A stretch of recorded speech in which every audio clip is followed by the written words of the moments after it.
Vous l'avez rappelé au début, de votre présentation, il n'y a pas, le mot Palestine dans, l'acronyme, du Hamas.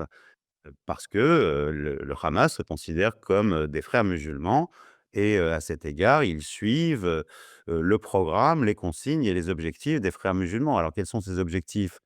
À court ou moyen terme, plutôt à moyen terme, il s'agit de reconstituer le califat islamique, c'est-à-dire un califat homogène qui irait, du Maroc au Pakistan et au milieu duquel, bien sûr, une pustule juive, un État, juif, n'est N'a pas sa place. est impossible et il est au-delà même du fait que ce soit un État juif, il est impossible, qu'il y ait la présence d'un État-nation.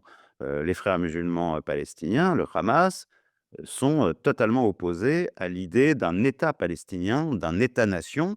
Il est d'ailleurs écrit en toutes lettres, dans leur charte que, un État palestinien est inadmissible, impossible et qu'ils s'y opposeront, coûte que coûte. Cela explique aussi pourquoi, à chaque avancée qu'il y a pu y avoir dans les pourparlers de paix avec Israël, entre Israël et le Fatah ou l'OLP, il y a eu des explosions de violences terroristes via, des bombes humaines, via, des attentats, à la bombe ou d'autres manières pour, empêcher, cet État, palestinien, d'advenir et à chaque fois, d'une certaine manière, ils ont obtenu gain de cause et ça a fonctionné.